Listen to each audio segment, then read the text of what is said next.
When Platinum Seamless came to me to discuss the hand-tied wefts that they were introducing, I knew that it was a perfect synergy.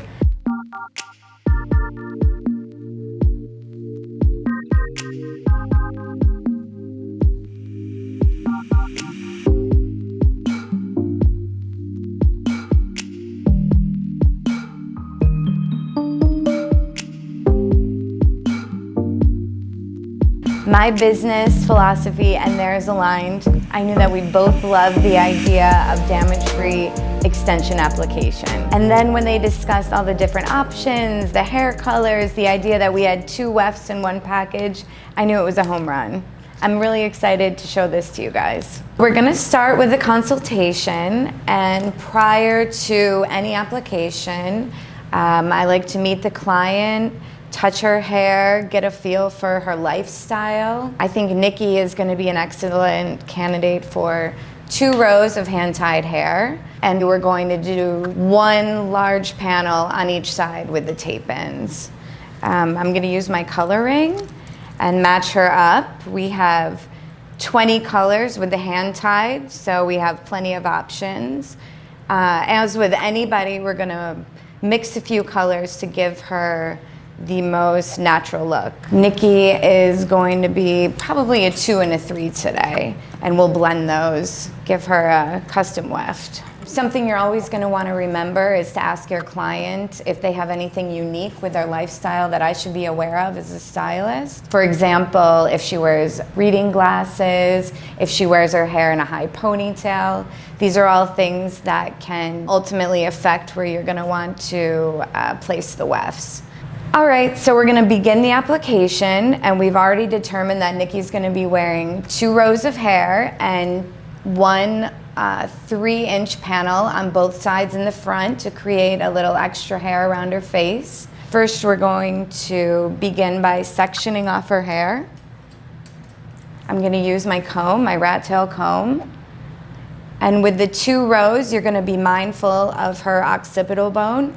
We're gonna place the bottom row just below that, still high enough that we are going to be able to cover it when she wears her high pony. At this point, I'm just gonna drag the comb over and create a nice clean part. And a slight U shape is gonna create a natural look.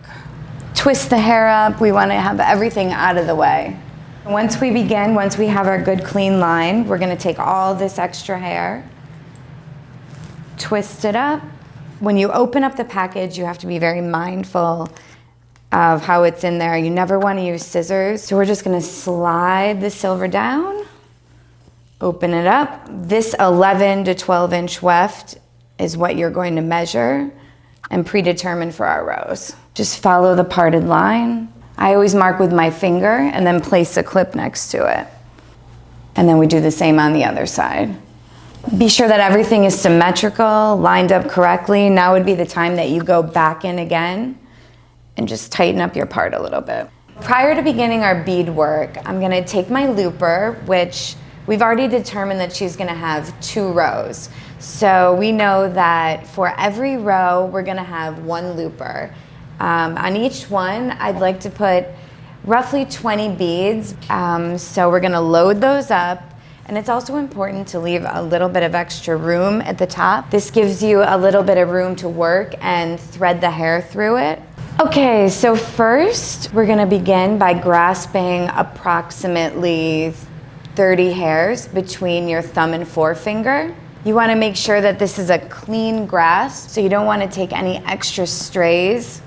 It's gonna cause pulling and discomfort with the client. At this point, I'm gonna pull my forefinger and my thumb through the top of the looper, grasp the hair, pull through, and now slide my first bead. Once the bead has reached the scalp, we're gonna angle it towards the back of her head just slightly. Using my small clamper, my small plier, we're just going to pinch it together gently. And now your first bead is set. We're gonna move on to the second bead. We're gonna grasp all the hair in the first bead, and now we're gonna gather all of the hair on this fine section, still remaining on the parted line. I'm gonna grab it on my forefinger, break up the hair that's in the first bead, drop 50% of that hair while still holding on to all of the new hair. I'm going to slide my thumb and my forefinger through the looper just as we did in the first bead. Grab the hair gently, pull it through, and then place your second bead by sliding the hair through the bead. I'm going to use my plier again to pinch the bead in the same direction. You can ask your client at this point if she feels any discomfort. Everything should be done gently. We don't want to damage the hair or pull any additional hairs into the beading, as this can cause a little pinching or pulling feeling for the client. And we'll continue on until we reach the center of the back of the client's head. And then we'll stop and we'll start on the other side. The most important thing at this point is just clean lines and keeping all the extra hairs out of your beadwork. I'm gonna have my client look down slightly to give me a better angle on her head. And we're gonna continue in that slight U shape. And we're gonna follow our beadwork just as we did until we reach the center. The number of beads is gonna vary, but I find that it's between 7 and 9 beads for each half. And we're gonna start the same pattern again, but we're gonna switch to the client's right side.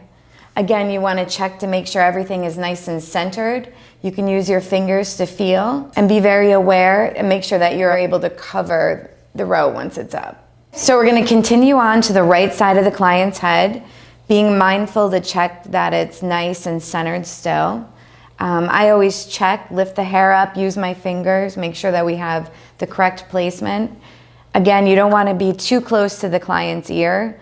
It's going to be very obvious once you lift the hair up. And you also want to make sure that you give her plenty of room to be able to slide her sunglasses, reading glasses into place without interference. Just like we did on the left side, we're going to gather a small piece of hair, approximately 30 hairs, clear away any extras, and begin. But this time we are going to be angling the bead back, but in the other direction. Everything should face the back of the client's head. Slide your bead on, divide the original hair that's placed in the bead downward, move it out of your way, and use all the new hair,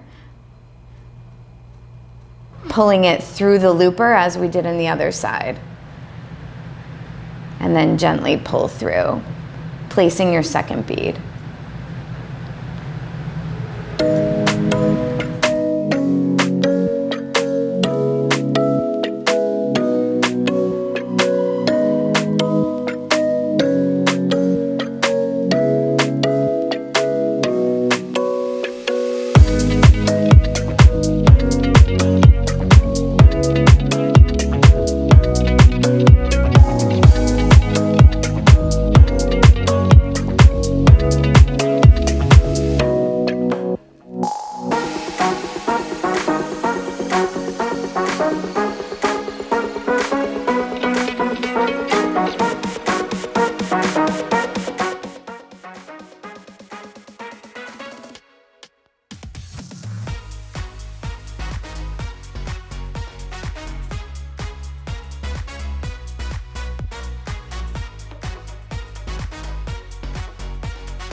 So as we reach the center, we're gonna take the left and right side, take 50% of your final bead on the left and 50% of the final hair from the bead on the right, join them together, slide them through the looper as we've done with all the other beads, pull them through, and now join them with a bead that lies completely straight, I should say. So now we've completed the beadwork on our first row. Everything's clean, the beads all face the slanted direction that we're looking for.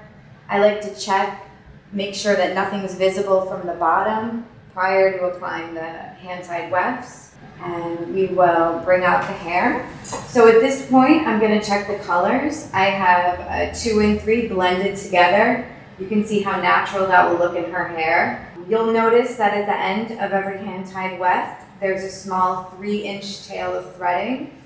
Just leave that on for now. You never want to cut into the hand-tied weft. Everything is done by hand.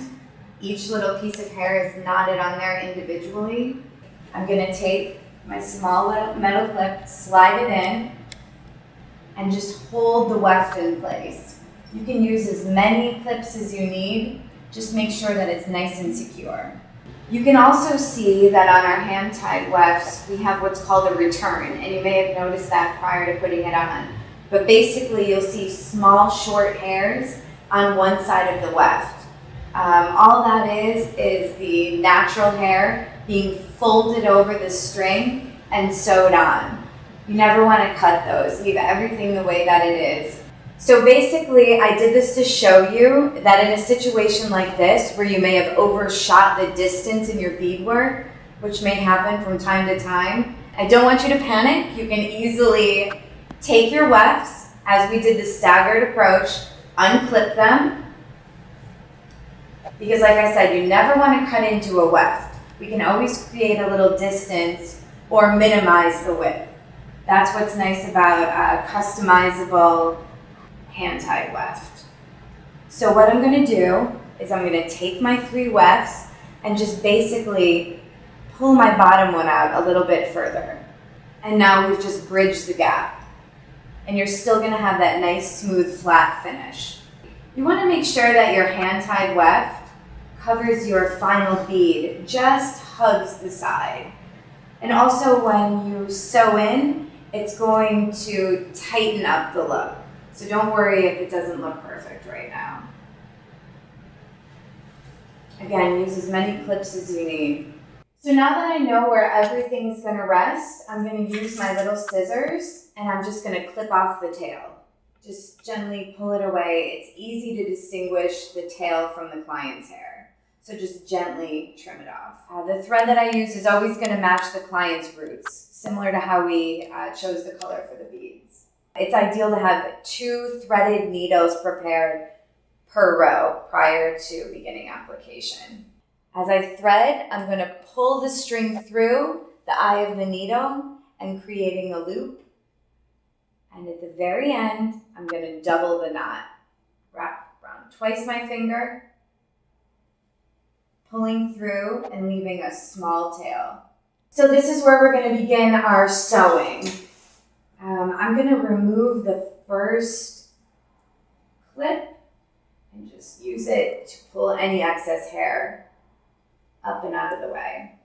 I like to sew with the end with the eye of the needle rather than the sharp end. You never have to worry about poking someone accidentally. And what I'm going to do is place my needle between my first and second bead. Put it up and under the client's hair and loop it back through your thread. This creates a great starting point for our weft. And now I'm going to continue on, but rather than moving to the back of the head, I'm going to go towards the front. We're just going to reinforce the first corner. I'm going to pull through the same way I did before, loop the needle and down and through, and just watch how I do this. Take the butt of the needle, push it up and under the hand-tied weft, through the foundation of the hair, and pull it through, creating a loop. Clear any excess hair out of your threading. And now we're creating small little stitches. You want to pull so that it's tight but not painful. And we're going to continue sewing in the same pattern towards the front of the client's head until we reach the corner. You can see how flat and evenly placed the stitching is.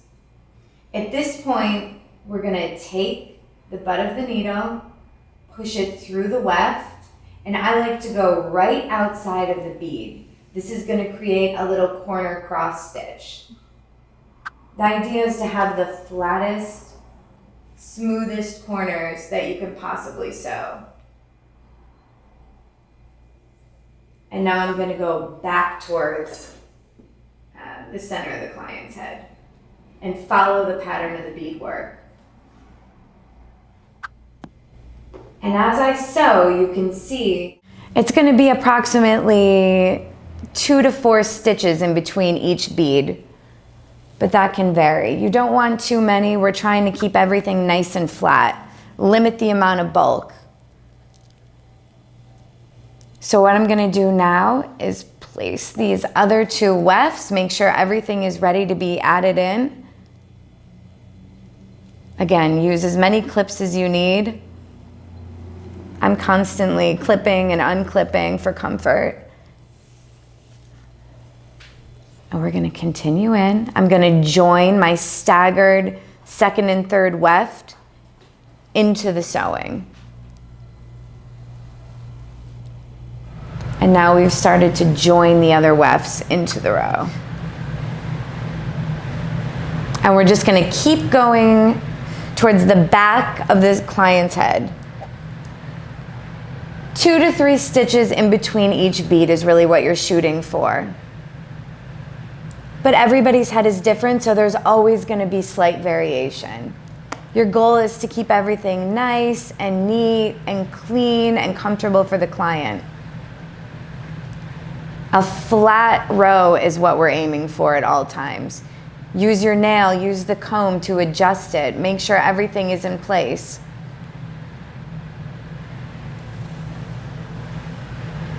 Again, I'm going to take the end of the needle, slide it up and under the weft, through the client's hair. I like to pull in an upward motion, tucking the beads down as I go. And when you approach a bead, I left this so that you can see, as we approach the bead, just sew right over it. Just skip it. Keep sewing in the same pattern. When we do the top row, I'll tuck those beads in so you can see. See how I jump right over the bead and creating the flat stitch work.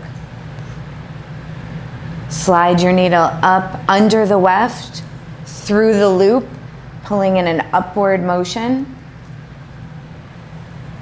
And then we're going to jump over the bead. At this point, you've joined all 3 wefts together. You can see how it's already starting to become very secure on the client's head. Again, when we're sewing, we're going to slide the end of the needle, the not sharp side, underneath the weft, through the hair, the client's natural hair, and through the loop in between each stitch. The end of the needle, underneath the weft, through the client's natural hair, and drag it through the loop as we've done prior. Always in an upward pull. This creates a nice tight high weft for the client. You don't want any sagging. We need to keep, even if you have to readjust your clips. I'm going to do a few more stitches before I pause and start on the client's right side. One more. Okay, and now that we've reached the center, I'm just going to pull my final stitch through, drop my needle. You may want to just clip it out of the way. And I'm going to start the same thing, but on the client's right side. Be sure that you have all 3 wefts in your finger. Gently recheck. You can see that the color of the tail is slightly lighter than the color of the hair, so you never have to worry about cutting the wefted hair on accident. It's pretty obvious. It's important that you do not cut that. All of these are hand-tied wefts. They can unravel very easily, but our goal is to always have a seamless flat corner. Again, load her up with clips. There we go. Okay, I'm going to start a new needle. We're going to thread the same way we did before, approximately an arm's length of thread, and then we're going to double it. When I thread it through, now I've doubled it, and I'm going to do a tight little double knot at the end, and always be sure that your knot is tight and secured. We're going to clip off any excess beyond the 2 to 3 centimeter point, and we're going to begin the process all over.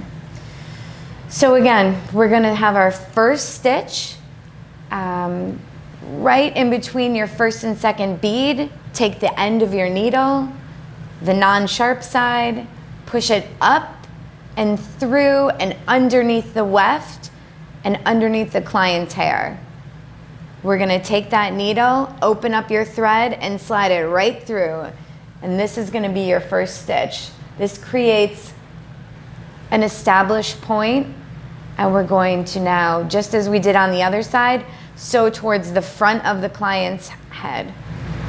When we reach the front, I'm going to do the same cross stitch pattern. Through the front of the bead, loop it through my string. Remove any hair that may be in your way. Sorry, Nikki. And get that corner nice and flat. The flatter the corner, the better experience your client will have with a hand-tied weft. When she wears her hair up, nothing will be obvious, nothing will be poking through. And then we're going to continue the stitching in the same pattern towards the back center of the client's head. Between 2 and 4 stitches in between every bead, every half-inch bead segment. And you can just skip right over the bead, just jump the thread right over. The more you sew, the more comfortable this will become. You know, I do these all day, so I'm able to get through a weft in roughly 30 minutes. When you begin booking clients, you may want to give yourself additional time. And the more you practice, the more heads you can do in a day. I tend to book 1 hour for a 2-row maintenance appointment. I give myself additional time for new hair as we're going to be doing additional steps. As I'm nearing the back center of the client's head, our goal is to join the 2 threads. As we join the 2 threads together, you can see everything is nice and tight and flat. We're going to take our 2 threads and just double knot them together. We're going to clip off any excess thread beyond that 2 to 3 centimeter point. And there you go, a nice small tail. The more you wash this, that thread will just flatten out. You'll never even notice that it's there. After I sew, I always go back, make sure there's no thread sticking out. I like to always check, make sure everything is smooth and flat. Now this placement was for a double row application, so it's a little lower, but if we were gonna do a single row, your application would be finished. I'm gonna drop all the hair down. And you can already see the difference that 1 row is made on Nikki's hair. So now we're gonna begin our top row for a double row placement. We've already predetermined and applied our bottom row, so we're gonna move on. We're gonna do something very similar to our first sectioning. We're going to start just a little higher. We're going to put approximately 1.5 inches between our bottom and top row. So we're gonna start by sectioning using the tail comb, just as we did on the bottom. Clean lines are always important, so even if you have to go back and do them over and over again until it's right, it's one of the most important steps in the process. With the top row, you don't have to worry with the interference of the glasses. It's more important to be sure that it can be covered with the remaining hair from the top. And not only with the placement from the top to the bottom, but we always want to be mindful of the front of the client's head. You never want to go beyond 2 to 3 fingers off the front hairline. It becomes more difficult for the client to keep hidden, especially when they're wearing a ponytail. So we're gonna begin, we're gonna tie up all this remaining hair on top. Be sure that you ask your client if they have any cowlicks. Really take a look at anything that may show the wefts from underneath the hair. Okay, same as I did with the bottom, we're gonna take all this remaining hair, twist it, and pull it out of the way. Use as many clips as you need for support. Okay, give it another comb through. So now we are going to begin with the top row beadwork. Again, the beadwork is so important. This is what allows us for even distribution of the weight of the weft. And although it is just grams, it's still important to not cause any damage to the client's hair. Okay, we're gonna take our pre-beaded looper, just as we did on the bottom. I'm gonna grab our 3 hand-tied wefts, and you can see how just a little bit of variation will peek through a beautiful custom look for Nikki. The top row is going to be usually more narrow than any other row. So we're gonna be mindful of that when we're placing the wefts. Check to make sure that it's not too close. Mark it with your finger. You can just lay this hair out of the way. Use a little clip and do the same thing on the right side. So now that you know where you're gonna begin, we're gonna do just what we did on the bottom row. We're gonna grab approximately 30 hairs between our forefinger and thumb. Use our pre-beaded looper, clear away any hairs, and just pull it through. And again, anything that's in your way, just remove. I'm gonna pull the hair through the looper, gently grasp the bead between my fingers, and slide the hair through. You don't want to yank and cause discomfort. It's just a slight continuous pull. Use your pliers and gently squeeze. You may want to check until you're comfortable using the beads and make sure that this is on firmly. Again, we're going to continue on with the same pattern, gathering, dropping 50% from the last bead, pulling the hair through the looper, gently sliding the bead up the hair shaft to the scalp, slanting it slightly, and squeezing the bead shut.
So we're going to start the same way we did on the left, but on the right side, you can use your fingers to feel whether it's centered or not.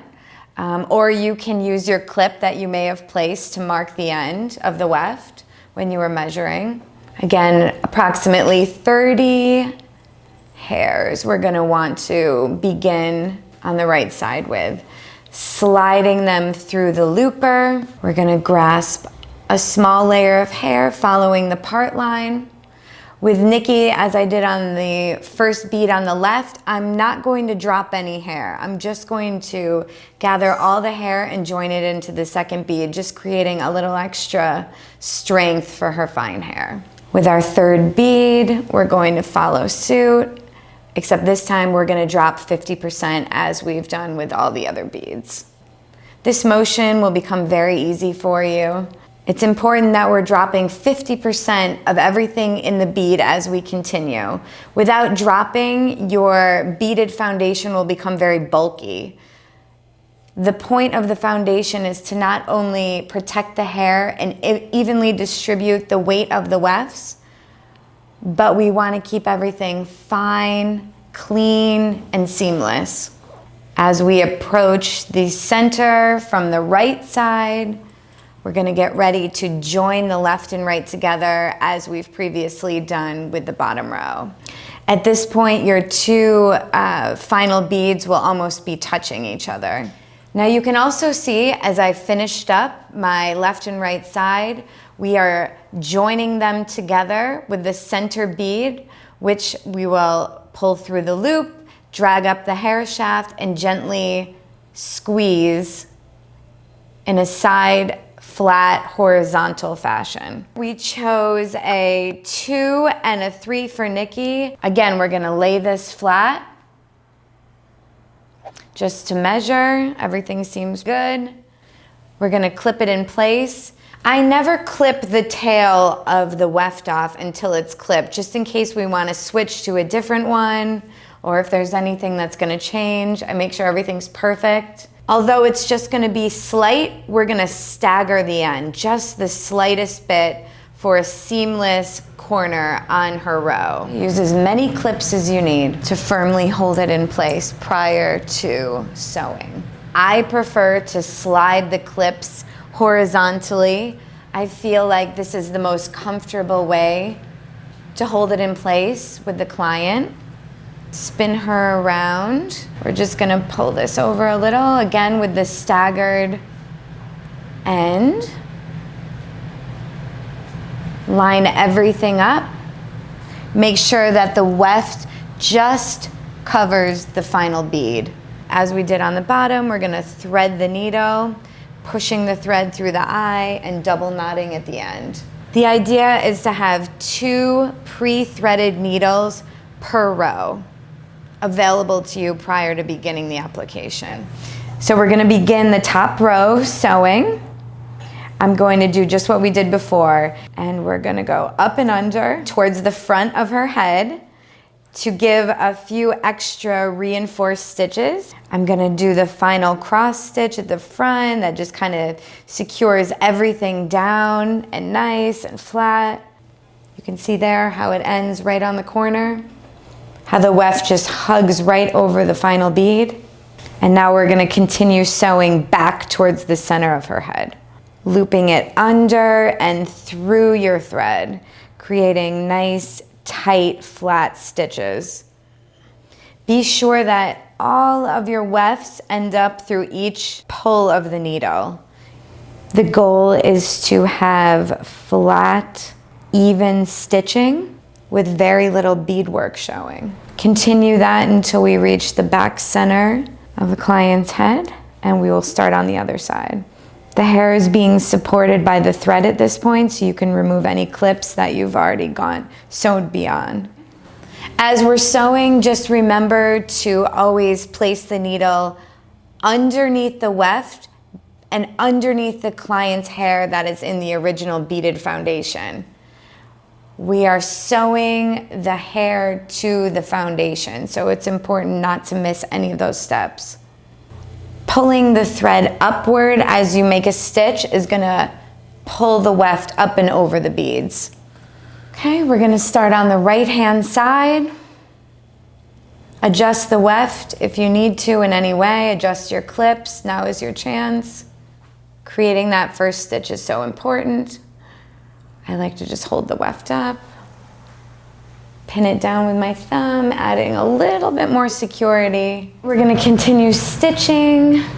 You can check several times if you need to make sure that your weft is securely attached with the thread to the beadwork.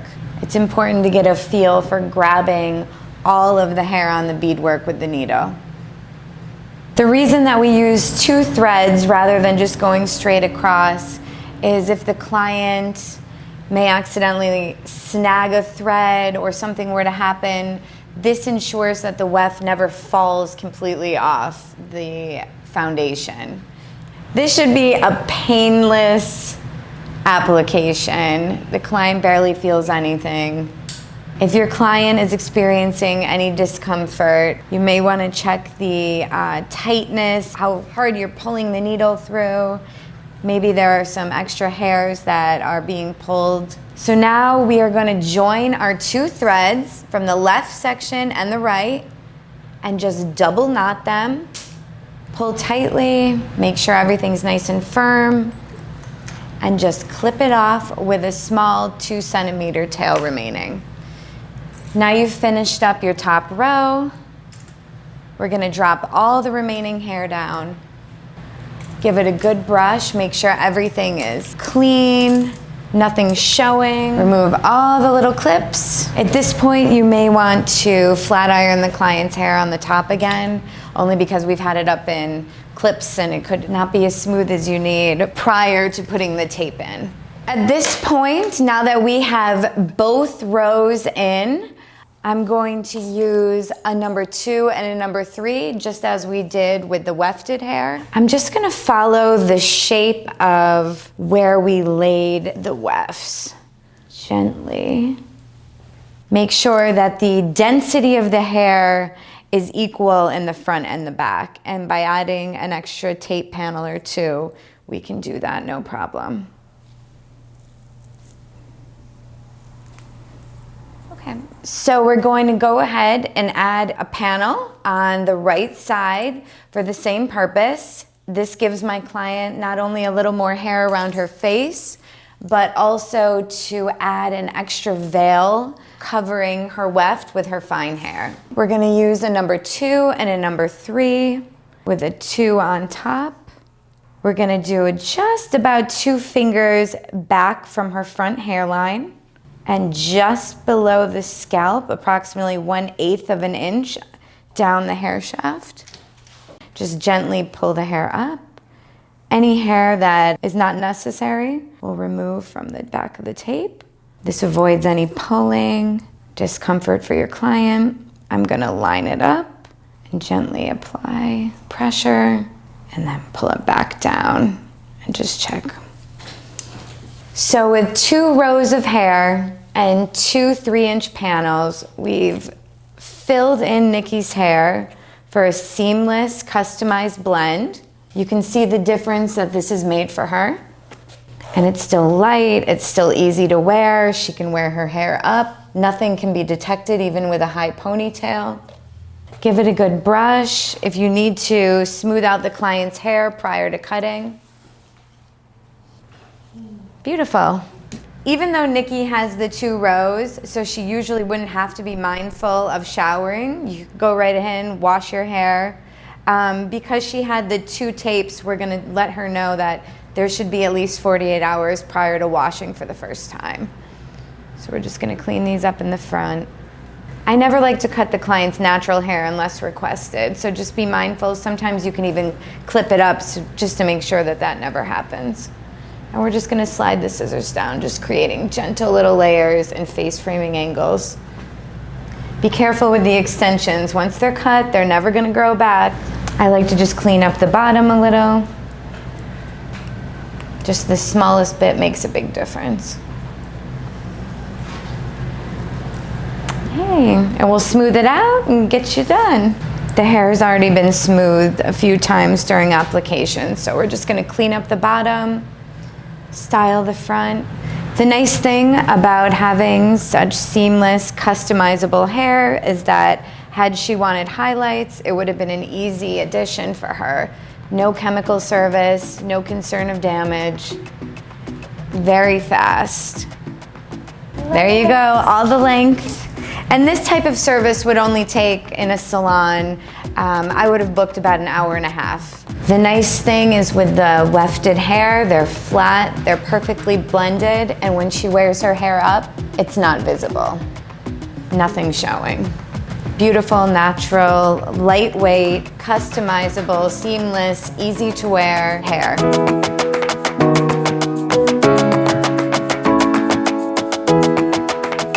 This is my client. This is approximately an 8 to 9 week grow out. At this point, I'm just going to show you how to quickly and carefully remove wefted hair. So what we're going to do is begin on the right side. I prefer the right side. We're going to go to our first stitch. You can see how the grow out is nice and even. I'm going to use my small scissors and just get in there on the first stitch, kind of lifting it up and clipping it. You want to be very careful to never clip the weft itself. We're just removing the stitches. You can see how after each stitch, I pull the weft from the foundation of the beadwork and it begins to lift off. This whole process should only take a few minutes. I suggest brushing the client's hair vigorously just to get out any small knots or anything that may slow down the process. As we release, you can see how quickly the weft removes itself from the foundation. Be sure to remove the client's natural hair, pinning it up, anything to get it out of the way. You can see that once we remove the weft, how nice the beadwork is still in place, although grown out, but that's fine. No damage is done to the client's hair because of the even weight disbursement and the even beadwork. At this point, we're going to remove the beadwork from the seamless beaded row using our removal tool. Gently place the teeth of the removal tool right into the bead itself, pressing until it pops open. The pressure of the tool will allow the bead to open up and slide down. The silicone lining inside each bead really helps protect the hair during the wear and also during the removal. And you can see no damage. All you have to do afterwards is take your brush, get all the old hair out, remove any strings, and the removal's finished, just like that.